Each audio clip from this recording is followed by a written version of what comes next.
David Walker stood just inside the lobby of the hotel he owned, wearing a faded hoodie and jeans, his once sharp jawline masked by a few days of scruff. He looked nothing like the polished CEO that usually graced magazine interviews or boardroom meetings.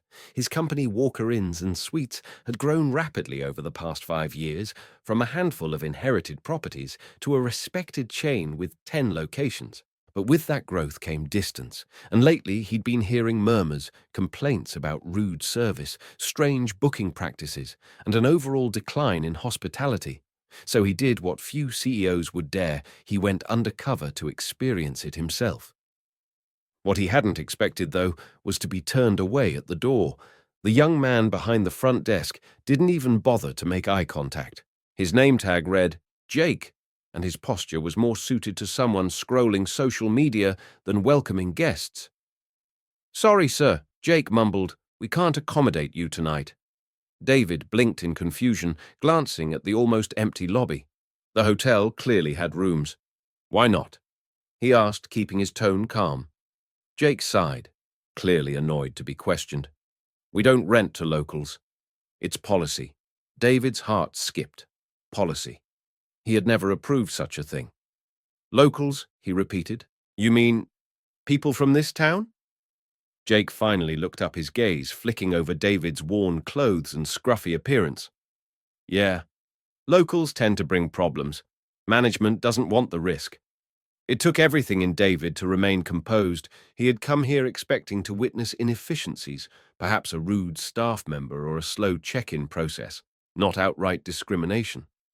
This wasn't just unprofessional, it was against everything Walker Inn stood for. Still, he kept his voice steady. "I have money," he said. "I can pay for the room." Jake shrugged without apology. "Doesn't matter. If my manager finds out I checked you in, I get written up. Like I said, it's policy." David stared at him for a moment longer, absorbing the absurdity. The hotel wasn't full. He wasn't causing a disturbance. And yet, because of a made-up rule and his appearance, he was being turned away. As he stood there stunned, David noticed movement to the side. A young woman at the concierge desk, a staff member, was watching the interaction. Her eyes met his for a second, and he saw something unexpected: discomfort, maybe even empathy. Her name tag read, Emily. She didn't speak up, not yet, but the way she was following the exchange told David that she too didn't agree with what was happening. Before he could say anything else, another voice cut through the air. "Jake, what's going on?" It was a man in his mid-40s, stiff suit, stern face, general manager by the look of him. His tag confirmed it. Mark Collins. David felt a chill crawl up his spine. Jake answered before David could. "This guy's a local, trying to book a room." Mark folded his arms and narrowed his eyes. "Sir, as my employee mentioned, we don't rent to local residents. We've had issues in the past, illegal activity complaints. It's nothing personal. Just policy." David nearly laughed, not because it was funny, but because it was outrageous. "So you're assuming I'm here to cause trouble, just because I live nearby?" Mark didn't flinch. "We run a respectable business. We don't take unnecessary risks." David's fingers curled slightly at his sides. The hotel wasn't supposed to be some exclusive club. It was supposed to be a safe, welcoming place for everyone, and here he was being treated like a threat on his own property. He took a long breath and nodded slightly. "Thank you for your time," he said, stepping away from the desk, but inside he was seething. Not because he'd been denied a room, but because this place, his place, had turned into something he didn't recognize. The values his father had built the brand on, respect, integrity, inclusiveness, had vanished under layers of assumptions and indifference. As he turned to leave, he glanced one last time at Emily. She was still watching, her eyes filled with something he couldn't quite place. Maybe guilt, maybe hope. Either way, David knew one thing for sure: this wasn't over, not even close. Mark Collins didn't waver. He stood with arms crossed, his tailored suit stiff and his expression unreadable. More corporate figurehead than hospitality leader. "We don't rent to locals," he said again, his voice sharper this time, as if repeating it made it more legitimate. David Walker stood still, silently studying the man who was supposed to uphold the values of Walker Inns and Suites. This policy, this baseless assumption that residents of the town couldn't be trusted, was being enforced with absolute conviction. "We've had problems before," Mark added casually. "Drugs, noise complaints, even police involvement. Locals are high risk." It wasn't just the words that hit David, it was the ease with which they came. No hesitation, no second thoughts, just a practiced justification for turning people away. David's throat tightened, but he didn't speak. He could have revealed who he was, right then and there shut the conversation down with a single sentence. But instead, he waited, because what he was seeing was bigger than one bad decision. This wasn't just about him being denied a room. It was about the system, the culture, and the way people in his company were making decisions that went completely against the mission he'd set. What he needed now wasn't an apology. He needed to understand how deep the rot went. Still, a small part of him wanted anyone to push back to challenge the logic being presented so smugly by Mark Collins that someone came in the form of a quiet voice from across the lobby. Sir Emily said gently, stepping out from behind the concierge desk, "I've never actually seen that policy written anywhere." Her tone was cautious, her body language reserved, but her eyes carried weight. Mark turned toward her, visibly irritated by the interruption. "Emily," he said curtly, "this doesn't concern you." She held his gaze for a moment longer than expected before looking away, but her message had already landed. It was subtle but powerful. Not everyone here had bought into the lie. David noticed the faint tension in her posture, the way she shifted her weight, nervous but unwilling to fully back down. It gave him a flicker of hope. Mark brushed off the moment and returned to David. "Look, sir," he said now with rehearsed condescension, "you're free to try another hotel, but our policies are in place for a reason. We have a business to protect." David gave a small nod, but said nothing. Inside, he was burning. This hotel, this brand, was supposed to stand for dignity, fairness, and quality service, not profiling, not gatekeeping, and certainly not refusing business from decent people who happened to live nearby. Yet here was one of his top managers enforcing a rule that didn't even exist on paper, all while intimidating an employee for questioning it. Without another word, David turned and walked away. He didn't storm out. He didn't raise his voice. He simply exited with a calmness that betrayed none of the chaos building inside him. He stepped out into the cool evening air and stood just beyond the revolving door, letting the automatic glass seal off the noise of the lobby. From the outside, the hotel looked exactly like he remembered it. Sleek signage, warm lighting, polished windows, but on the inside the cracks had begun to show, not in the marble floors or the curated art, but in the people, the values, the leadership. And that's where he would begin. He didn't walk far, just around the block far enough to think. The night was quiet and his phone buzzed with unanswered messages from corporate meetings he had skipped. He ignored them all. Something more important was happening here, standing beneath the soft yellow glow of a street lamp. David made a decision. He wouldn't return tomorrow as a guest. He would return as someone else, someone they wouldn't suspect. Someone who could walk through those doors and see what it was really like to work there. If people like Mark had created this kind of culture, he needed to know who else was enabling it and who, like Emily, might be quietly standing against it. The next chapter of his investigation had just begun. The morning sun was just beginning to warm the sidewalks when David Walker returned to the hotel, not as a guest this time, but as a man looking for a job. He wore the same worn hoodie and faded jeans from the night before, a backpack slung over one shoulder, and a look of quiet curiosity on his face. He didn't walk through the lobby like someone familiar with the space.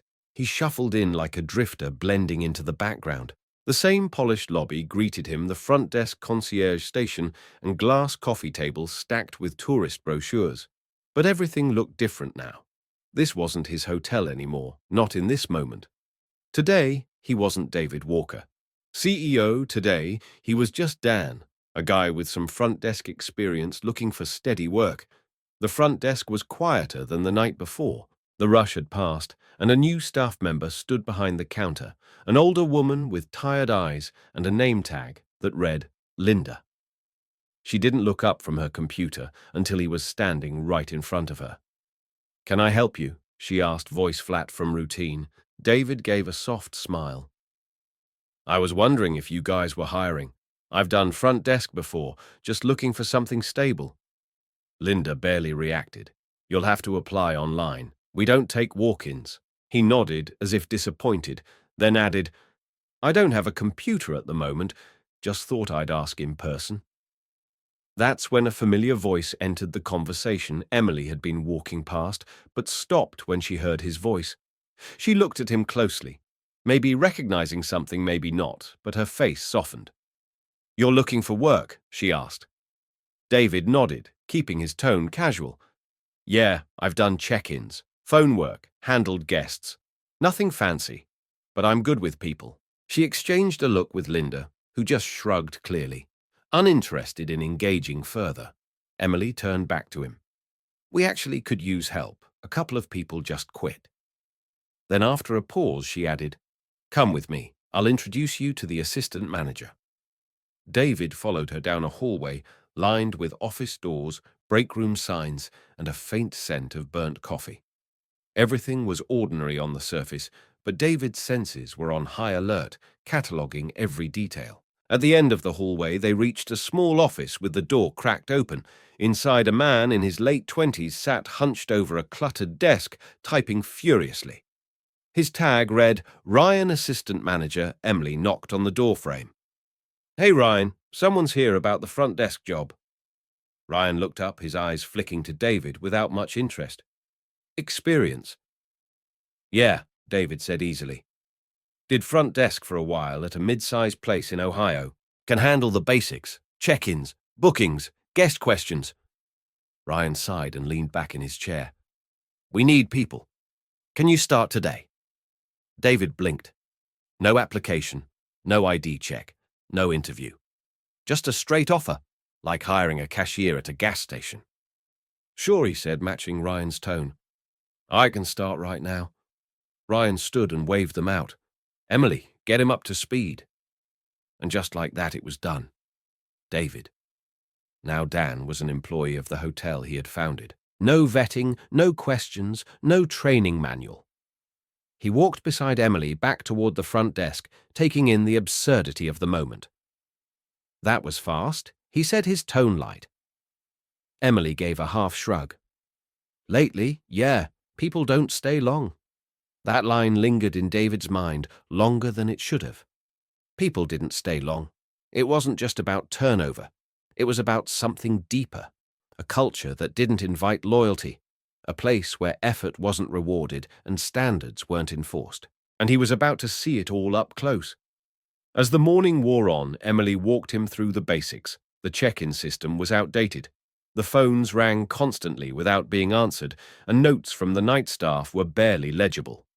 David watched everything, the way guests were greeted, or not the way employees interacted or avoided one another, and the silent resignation in people's eyes. What struck him most wasn't just how poorly the place was run, it was how normal it seemed to everyone there. This wasn't a bad day, this was just another day. And if he hadn't walked in the night before, if he hadn't seen it with his own eyes, he would have never believed how disconnected things had become. Now, with a name tag that wasn't his, and a silent mission that was David Walker had finally stepped into the heart of the problem. David spent his first full shift not doing much talking, but a whole lot of watching Emily, patient and composed, as ever guided him through the morning routine at the front desk. She explained the hotel's outdated software system, showed him how to manually override locked bookings, and gave a rundown on how they typically handled customer complaints, though from what he'd already seen, handling was more like avoiding. David listened, asked just enough questions to stay in character, and kept his eyes open. Everything about the operation felt like a machine that had once run well but hadn't been serviced in years. The lobby was quiet between check-ins, but tension buzzed just beneath the surface, like everyone was walking on eggshells without knowing why Jake, The same clerk who had denied David a room the night before eventually wandered back behind the desk. His uniform shirt was untucked, and he moved like someone already bored with the day, despite it barely being 10 a.m. When the phone rang, he let it go to voicemail. When a guest approached with a polite question about early checkout, he barely glanced up, mumbled a vague answer, and turned back to his phone. David stood beside him, pretending to reorganize pamphlets, but secretly recording every detail. Jake wasn't just disinterested, he was disengaged, like the job was some punishment he was enduring rather than something he was paid to do. More alarming was that no one seemed surprised by it. It was just how things were. Emily, on the other hand, was different. She moved through the space with a kind of grounded calm that David hadn't expected from someone her age. She greeted every guest with eye contact and a sincere tone. When someone's digital key didn't work, she didn't brush them off.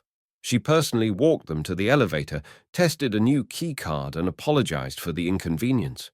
And when Jake misentered a reservation, causing a brief system hiccup that held up the line, it was Emily who quietly fixed it without pointing fingers. David saw it all, and he felt something tighten in his chest. This place was being held together by a handful of people like her, people who cared more than the job asked them to. As the day went on, David began to see patterns. Guests who asked for help often received cold stares or slow responses, unless Emily was the one stepping in. Staff members communicated only when absolutely necessary, and even then it was clipped and transactional. Linda, who had barely looked up during his interview, went through the motions with visible fatigue. She handled the computer system with robotic efficiency, but no warmth, no greetings, no questions asked, no follow-up when something seemed off. It was a staff going through the motions, clocking in and clocking out without any sense of pride or urgency. Except for Emily, who stood out more with every passing hour. Between guest interactions, David took moments to speak quietly with her. "You've got a gift for this," he said during a lull. "You make people feel like they matter." Emily gave a soft, almost bashful laugh. "Thanks," she replied. "Honestly, it's just how I was raised. Treat people like people you know." She paused before adding, "Not everyone here agrees." David didn't press, but the comment lingered. It was clear she felt the weight of the culture around her, but she hadn't let it change her. He respected that. She wasn't fighting with the system, but she wasn't becoming part of the problem either. She was navigating the dysfunction with grace, and it showed.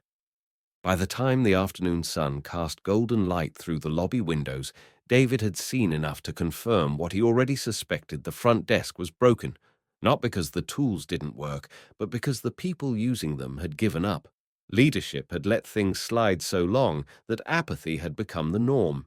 But in the middle of it all, there was one person who still believed in doing things the right way. And as David leaned against the counter beside her, pretending to study a shift schedule, he made a quiet note to himself. If this hotel was going to be saved, Emily wasn't just part of the solution, she was where the solution would start. It began with raised voices near the elevators, a small disruption that could have easily gone unnoticed if David hadn't already been paying attention to everything. A middle-aged man in a navy business suit stood fuming, one hand clutching the handle of a sleek black suitcase, while the other jabbed toward the front desk. "You put me in a room with a broken air conditioner," the man barked. "I asked politely this morning, it's still not fixed." His cheeks were flushed, beads of sweat forming at his temples. Jake Everdetached stood behind the counter, leaning on one elbow, looking as though he'd rather be anywhere else. Sir Jake said with a heavy sigh, "We're fully booked. There's nothing I can do." David stepped to the side, careful not to draw attention, but close enough to catch every word. The guest was clearly trying to keep his temper in check, but the heat had worn down his patience. "Then get someone to fix it. That's all I'm asking." Jake shrugged, like the request was too complicated to process. "Maintenance isn't here right now," he said flatly, turning his attention back to the monitor. The man's face twisted with disbelief. "You've got to be kidding me." It wasn't just the dismissal that bothered David. It was the casual nature of it. No apology, no effort, no solutions. just a roadblock dressed in a hotel uniform. Before David could step in, Emily appeared from around the corner. She had clearly been listening and now looked directly at Jake. "That's not true," she said calmly, but with enough edge to make Jake flinch. "Carl's in the maintenance room. I passed him on the way back from housekeeping." Her tone wasn't accusatory, it was factual, but that one sentence revealed everything. Jake had lied, not out of malice, but out of laziness. It was easier to pretend help wasn't available than to pick up a phone or walk down a hallway. The guest looked from Jake to Emily, visibly confused. "So he is here?" he asked. "Yes, sir." Emily said, "I'll speak to him right now." David watched the scene unfold with a tightening jaw. He admired Emily's restraint. She hadn't embarrassed Jake or undermined him in front of the guest. She'd just corrected the record, offered a solution, and stepped into action without making it about herself. That's what real service looked like.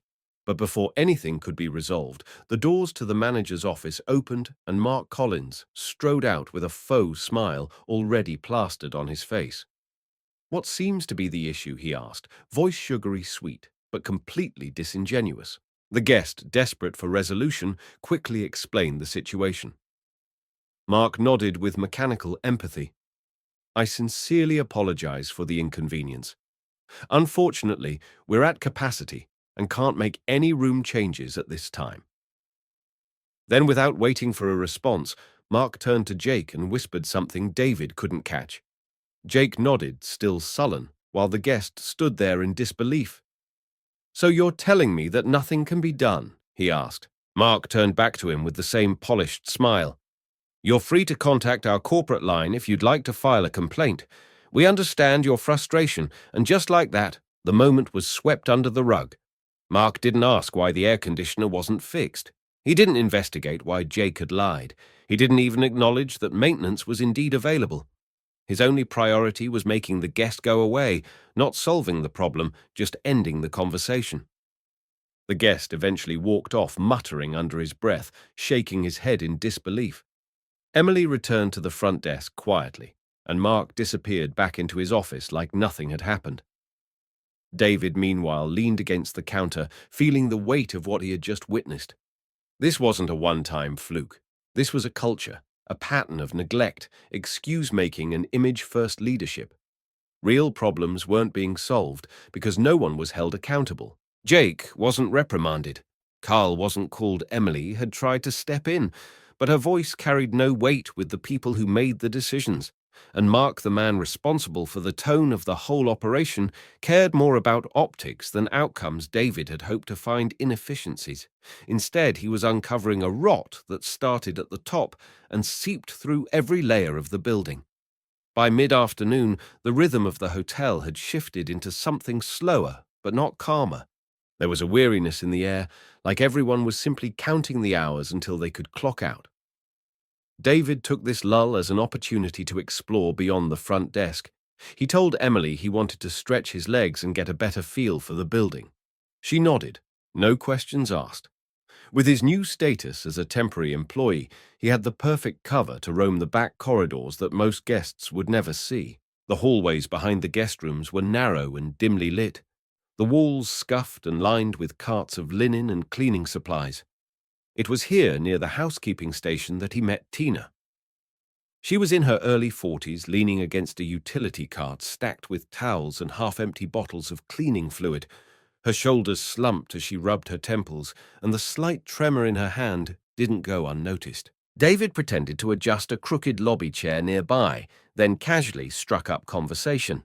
"Long shift?" he asked. Tina looked up surprised, but too exhausted to mask it. "Always," she said with a tired laugh. "They cut 2 positions last month, but we're still expected to clean the same number of rooms." David nodded, absorbing every word. Tina's uniform was slightly wrinkled, her sneakers worn thin. She wasn't just tired, she was stretched thin, working beyond what was sustainable. "We barely keep up," she added. "But as long as no one complains, management thinks everything's fine." Her words echoed in David's mind as he walked deeper into the service wing of the hotel. It didn't take long to find the maintenance room a cluttered space that smelled faintly of grease and old wood. Inside, a man in his 50s, hunched over a workbench, carefully fixing the leg of a broken chair. His name patch read, Carl David. Knocked lightly on the doorframe. "Hey," he said, "just trying to learn my way around." Carl looked up, raising an eyebrow. "You're new?" David nodded. "Just started today." Dan Carl wiped his hands on a rag and leaned against the table. "Front desk. Usually doesn't wander back here." David shrugged. "I heard a guest complaining about a broken AC earlier. Jake said maintenance wasn't around." Carl scoffed immediately. "That's because Jake doesn't like calling us. Easier for him to pretend we're not available than to actually deal with stuff." It was exactly what David feared. And more, not only were requests being ignored, but certain staff were actively choosing not to resolve problems, letting others take the heat. "So, could you have fixed it?" David asked, just to be sure. Carl gave him a look. Of course, I was 10 feet away. He picked up a screwdriver, twisting it slowly in his palm. "It's not that we can't do the work. It's that nobody bothers to ask until it's too late. By the time they come looking, guests are already mad, and the blame's flying." David thanked him and stepped out, leaving Carl to his repairs. It was becoming increasingly clear. This wasn't about laziness. It was about neglect, disconnection, and a lack of leadership. These weren't bad people. They were tired people, unheard people. On his way back to the lobby, David passed the employee break room.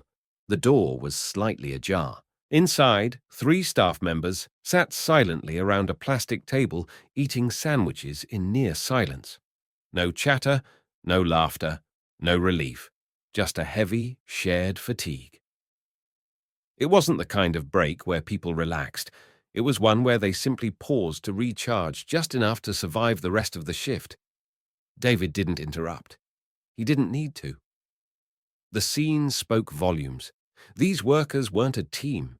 They were individuals trying to stay afloat in a place that demanded more than it gave. No one was checking in with them. No one was motivating them.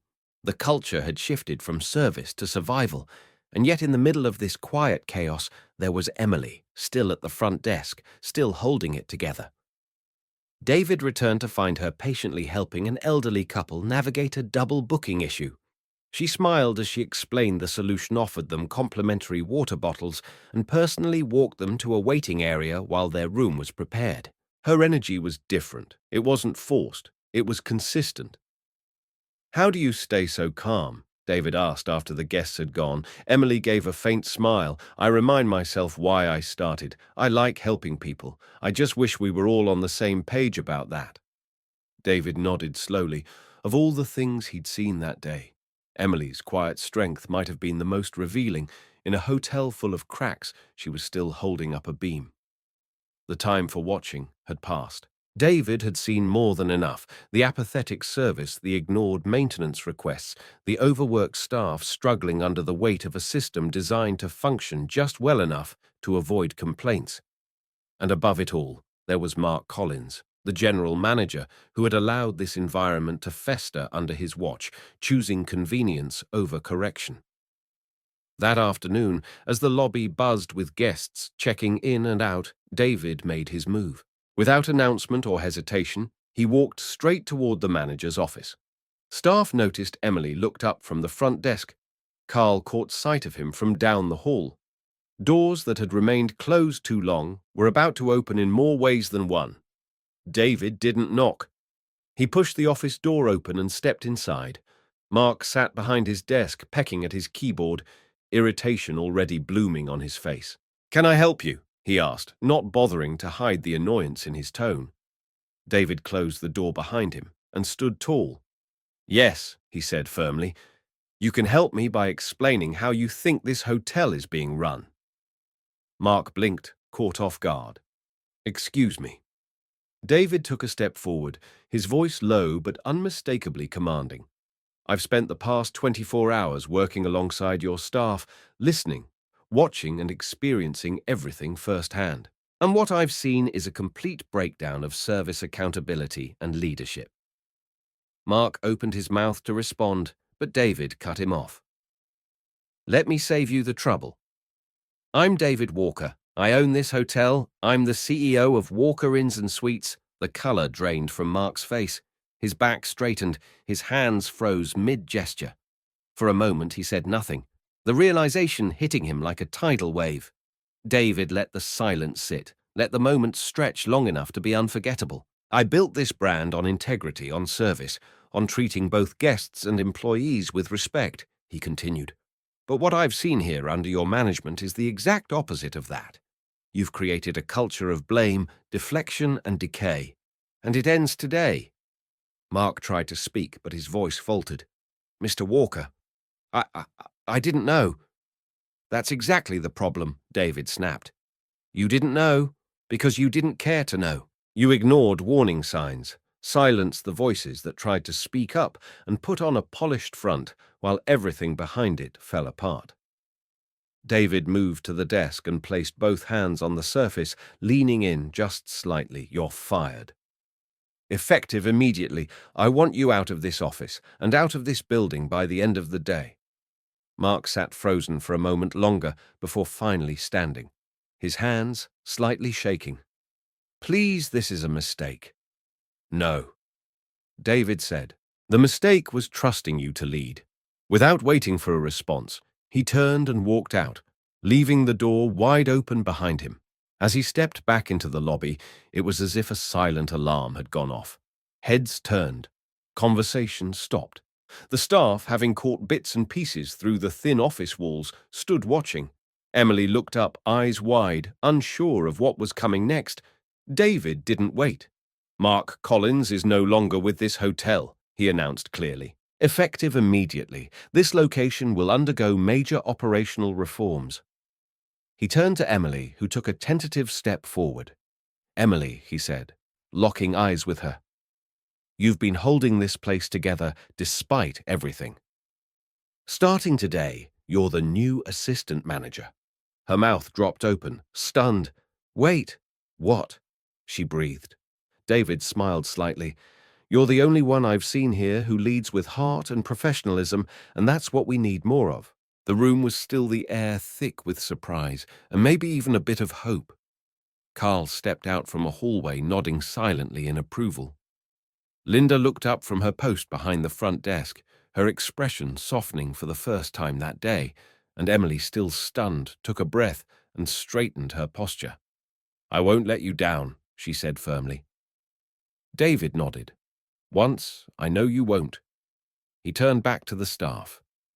"Things will be different, starting now. Real leadership is about serving, not controlling. It's about lifting others up, not pushing them down. And this hotel is going to reflect that. For the first time in a long while, the lobby of Walker Inns didn't just feel like a place to check in. It felt like the beginning of something better." The day after Mark Collins was let go, the energy at Walker Inns and Suites was noticeably different. There wasn't a grand celebration or any loud announcements, but the silence felt lighter, somehow less tense, less uncertain.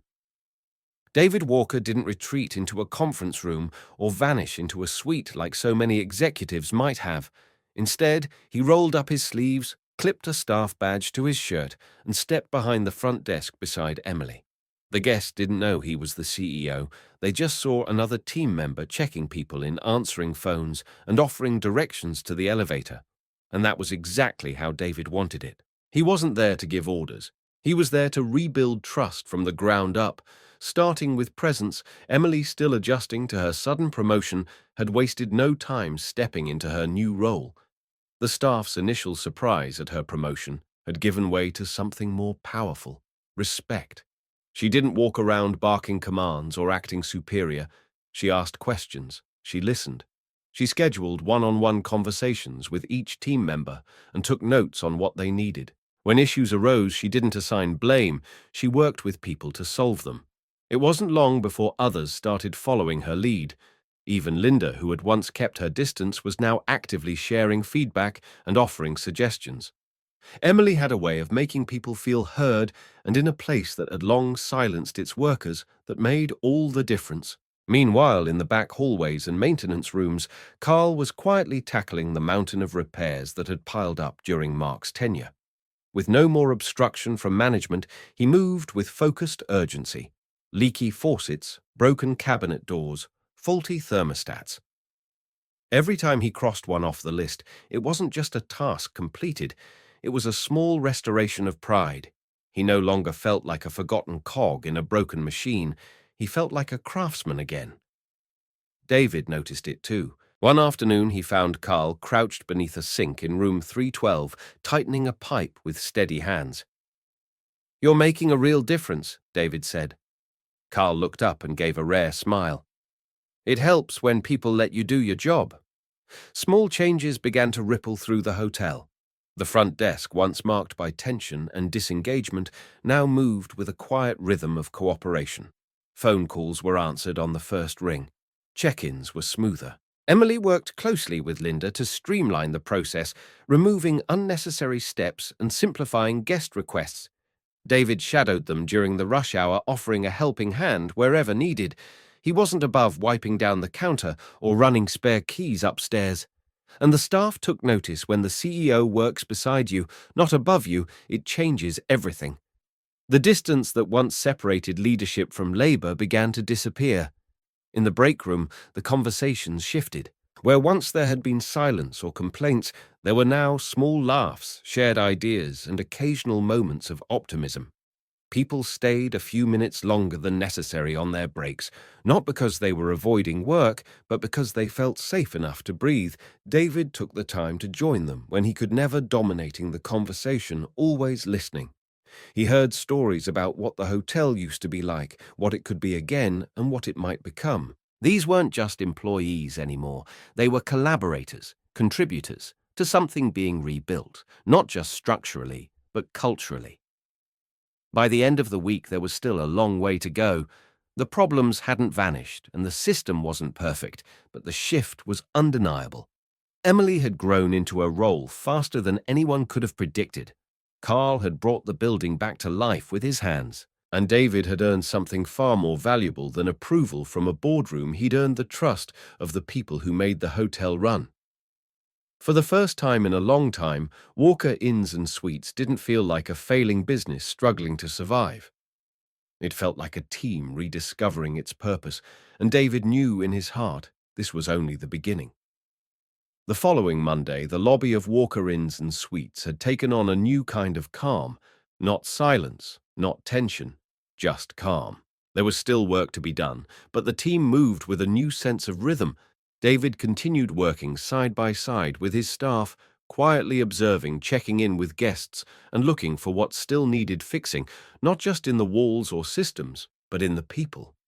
That afternoon, during a rare, quiet stretch, he found Linda sitting alone in the break room. She nursed a cup of coffee, her posture slightly hunched, her eyes locked on a point somewhere far beyond the microwave. David hesitated for a moment before walking in, choosing the seat across from her. She didn't look up at first, but she knew it was him. She could feel the shift in the room. "I'm not interrupting, am I?" he asked. Linda shook her head, finally meeting his gaze. "No, just thinking." David waited, knowing enough by now that silence was often an invitation for something deeper. Linda exhaled slowly. "I've been here a long time." She began long enough to see changes come and go. Some good, some not so much. Her voice wasn't bitter, but tired. The kind of tired that settles deep and doesn't go away with sleep. "I've seen managers come in with big ideas, promises, slogans, and for a little while things would get better. But then it always slides back to the same place. People stop caring because nothing really changes where it matters." David listened intently, his hands folded on the table, his eyes focused on hers. Linda continued, "You want to know what really keeps people here. It's not just paychecks, it's not even job security. It's whether or not they feel like they matter." She looked down at her cup, and right now, most people don't. They show up, do their shift, go home. There's no sense of pride, no reason to go above and beyond, because no one's really paying attention. Her words weren't dramatic. They were steady, measured and painfully honest. David nodded slowly. He wasn't surprised, but hearing it said aloud carried a different kind of weight. "I've been focused on the systems," he said softly, "fixing the maintenance backlog, raising wages, restructuring the front desk." Linda gave a small nod. "That's a good start. But it's not the root." She paused, choosing her next words carefully. "People don't just want tasks. They want meaning. They want respect. When you don't feel seen or valued, you stop investing yourself. That's why so many of us have been just getting by." David leaned back in his chair, absorbing the truth of it. She was right. He'd been treating the hotel like a machine to be recalibrated, but this wasn't just about operations. It was about people. It always had been. Linda didn't stop there. And another thing she said, looking him in the eye: "The pay. It still matters. We lose good people because they can't afford to stay. The ones who do stay, it's because they don't have many options. That's not loyalty, that's necessity, and eventually even they burn out." Her voice wasn't accusatory. It was protective, like someone who'd watched too many co-workers disappear without anyone noticing. "I'm not saying throw money at everything. I'm saying treat people like they matter. Ask them what they need, and then actually listen." David nodded again, slower this time. "Thank you," he said quietly, and he meant it, because this conversation wasn't just insight, it was a mirror. That evening, David sat in his hotel room with a notebook in hand, the city glowing outside the window. He thought about every word Linda had said, about the tired look in her eyes, the quiet resignation behind her wisdom, and the resilience it took to keep showing up. Despite it all, he'd made operational changes. Yes, but those changes had to be accompanied by something deeper, a culture that valued people, not just their output, but their presence. A system that didn't just function, but made people feel proud to be a part of it. As he scribbled down thoughts and ideas, one thing became clear: if he wanted real change, it wouldn't come from top-down mandates or staff memos. It would come from showing up again and again and proving through actions that people mattered, that they were heard, that they were worth the effort. The next morning, David arrived early. The hotel lobby was still quiet, the air crisp with the scent of freshly brewed coffee and lemon polish on the floors. He walked past the front desk, exchanging nods with the night staff wrapping up their shift, then made his way to the small conference room tucked behind the office suites. It wasn't a flashy space, just a long table, a few chairs, and a whiteboard that hadn't seen real use in months, but today it would be the setting for something that had been a long time coming. David laid a stack of printed memos on the table, then stood for a moment at the window watching the early rays of sunlight filter across the parking lot. He wasn't thinking about margins or profit sheets. He was thinking about Linda's voice in that break room and the unspoken exhaustion behind so many eyes he'd seen over the last week. By 9 a.m., Emily and Ryan had joined him, along with a few other team leads. Carl leaned against the doorframe, arms crossed but curious. Linda sat quietly near the window, a notepad in her lap, her expression unreadable. When everyone had settled, David stepped to the front of the room. First off, he began, "I want to thank all of you, not just for keeping things running, but for helping me see this place clearly." He paused, scanning the room. "We've made progress, yes, but we're still far from where we need to be. And that's why I've made a decision." He reached for the memo. Effective immediately, wages across all departments, front desk, housekeeping, maintenance, and kitchen are going up. For a few seconds, no one said anything. The room stayed still, then almost as if on cue, a wave of reactions began to spread. Carl raised his eyebrows, surprised. Emily blinked, then smiled softly. Ryan leaned forward, clearly trying to process what he'd heard. But it was Linda's reaction that David watched most closely. She didn't speak, not at first, but her eyes softened and her shoulders, always slightly tense, seemed to ease. "I know this comes at a cost," David continued, "but it's a cost we're choosing to carry because it's the right thing to do. Turnover has been one of our biggest hidden expenses. Training new hires, replacing good people, watching morale erode, that's the real drain on a business." He looked around the room again. If we want people to stay, to grow, and to care, then we need to show that we care first. Over the next few hours, word of the raise spread like wildfire. Staff, who had just begun their shifts, paused to read the announcement pinned in the break room. Housekeepers looked up from their carts with wide eyes. One cook in the kitchen actually dropped his spatula and shouted, "Wait, seriously." It wasn't just about the extra dollars per hour, it was about what it meant. It meant someone noticed. It meant someone valued the work. The late nights, the aching backs, the endless patience with difficult guests, and for the first time in a long while, it meant they didn't feel invisible. Even Kevin, who had previously shown little enthusiasm for anything beyond clocking in and out, gave David a respectful nod in the hallway. It wasn't much, but it was a start. Throughout the day, David continued making his rounds. He answered questions, explained the reasoning, and listened. Really listened to the responses. Some staff were still cautious, unsure if this was a fleeting moment or the start of something lasting. Others were optimistic, already talking about what they could do with the extra money, new shoes for their kids, paying off old bills, maybe even taking a day off without guilt. And above all, there was one word that kept surfacing in quiet corners of conversation: hope. The hope that this hotel was finally becoming the place they had always wished it could be, a place where hard work mattered, where showing up made a difference, where people didn't just work but belonged by evening as the lights dimmed in the lobby and the buzz of the day settled into a hum of calm. David stood again at the front desk. Emily was checking in, a guest moving with the same grace and efficiency he had come to admire. Carl passed by with a clipboard, already prepping maintenance logs for the week ahead. Linda walked by and gave him a nod, not forced or formal, but one that carried quiet gratitude. David felt it in his chest. This was no longer just a business. It was becoming a community.